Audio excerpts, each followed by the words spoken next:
ये बात ना बहुत गहरी है। सोच कर देखिए जरा। एक ट्रेडर को लॉस होता है और घबराहट में वो फौरन एक और ट्रेड ले लेता है। नतीजा और बड़ा लॉस। तो असल प्रॉब्लम पहला लॉस था क्या? नहीं। असली प्रॉब्लम थी उस लॉस पर की गई रिएक्शन। देखिए, नुकसान तो बस एक घटना है, एक इवेंट। लेकिन उस घटना के बाद जो दिमाग में खलबली मचती है ना, वही तय करती है कि आगे क्या होगा। तो चलिए इस बात को थोड़ा और खोदते हैं।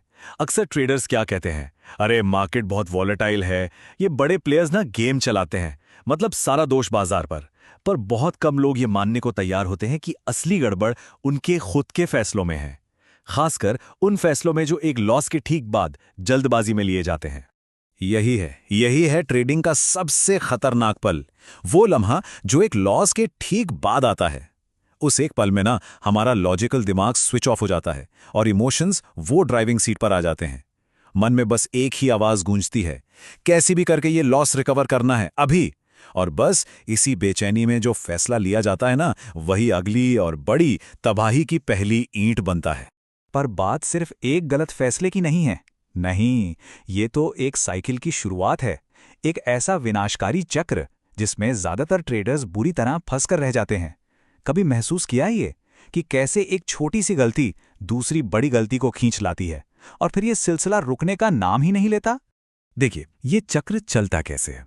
सबसे पहले एक लॉस होता है, छोटा मोटा, नॉर्मल है, सबके साथ होता है। लेकिन फिर उस लॉस को रिकवर करने की एक बेचैनी होती है और उसी में एक और ट्रेड ले लिया जाता है जिसे हम कहते हैं रिवेंज ट्रेड। बिना किसी लॉजिक के इस इमोशनल हाई में सारे नियम, सारी स्ट्रैटेजी सब ताक पर रख दी जाती है और नतीजा पहले से भी बड़ा लॉस। और इसके बाद आती है निराशा और खुद पर शक। और सबसे जरूरी बात, ये कोई एक बार होने वाली घटना नहीं है। ये एक पैटर्न है, एक जाल जिसमें ट्रेडर्स बार बार फंसते चले जाते हैं। क्यों? क्योंकि वो कभी उस जड़ को नहीं पकड़ते, उस आदत को नहीं बदलते जो इस पूरे चक्र को शुरू करती है। ये एक बुरी आदत बन जाती है। तो सवाल ये है कि इस जाल से बचता कौन है? वो लोग हैं जिन्हें हम प्रो ट्रेडर्स कहते हैं।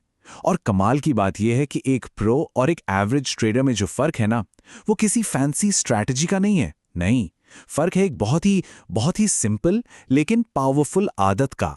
यहां पर दोनों का रास्ता बिल्कुल अलग हो जाता है। एक लॉस के बाद एवरेज ट्रेडर क्या करता है? वो इमोशंस की आग में झुलसते हुए तुरंत मार्केट में कूद पड़ता है। लेकिन प्रो ट्रेडर, वो जानबूझकर एक कदम पीछे हटता है, रुकता है। वो खुद को उस इमोशनल तूफान से बाहर निकाल लेता है और बस यहीं से सारी कहानी बदल जाती है।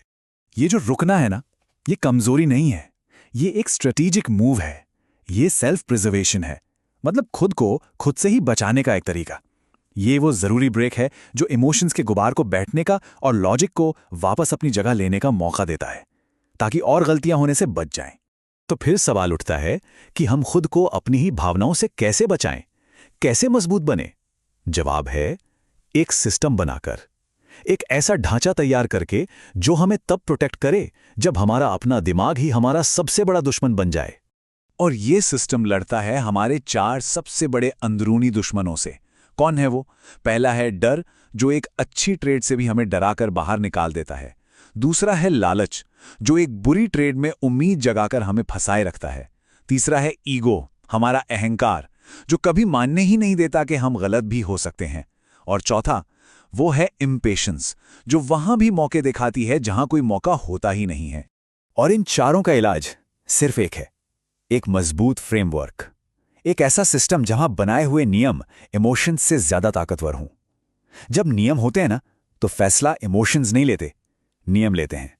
और तब हम भावनाओं के गुलाम नहीं रहते।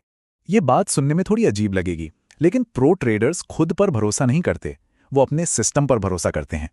वो ये बात अच्छी तरह जानते हैं कि इंसान होने के नाते उनसे भी इमोशनल गलतियां हो सकती हैं, खासकर प्रेशर में। इसलिए वो फैसला लेने का काम खुद पर नहीं, अपने टेस्टेड सिस्टम पर छोड़ देते हैं। लेकिन देखिए, ये सब बातें जानना या समझना काफी नहीं है। असली गेम चेंजर तब आता है जब ये नॉलेज प्रैक्टिस में बदलती है, एक रोज की आदत बन जाती है। क्योंकि एक चीज को जानना और उस जानी हुई चीज के हिसाब से काम करना, ये दो बिल्कुल अलग अलग बातें हैं। और आदतों को बदलने का सबसे पावरफुल टूल क्या है पता है? लिखना। जब हम लिखते हैं ना, तो हमारा तेज भागता हुआ दिमाग थोड़ा धीमा होता है। हमारी उलझी हुई भावनाएं शब्दों में ढलती हैं। और ये कमाल की बात है कि जैसे ही कोई इमोशन एक शब्द बन जाता है ना, उसकी ताकत हम पर कम हो जाती है। प्रो ट्रेडर्स हर ट्रेड के बाद और खासकर एक लॉस के बाद खुद से ये 3 सवाल पूछते हैं, और सिर्फ पूछते नहीं, लिखते हैं। पहला, मैंने ये ट्रेड लिया क्यों था? क्या इसके पीछे कोई सॉलिड वजह थी? दूसरा, क्या मैंने अपने सारे रूल्स फॉलो किए पूरी ईमानदारी से? और तीसरा, अगली बार मैं क्या बेहतर कर सकता हूं? ये सवाल हमें खुद से झूठ बोलने से रोकते हैं। तो ट्रेडिंग में स्थिरता का रास्ता इन 3 पिलर्स पर खड़ा है। पहला, बिल्कुल साफ, पहले से तय नियम। दूसरा, हर एक ट्रेड का बिना किसी बहाने के ईमानदार रिव्यू। और तीसरा, धैर्य, ये सब्र रखना कि इस प्रोसेस को काम करने में वक्त लगता है।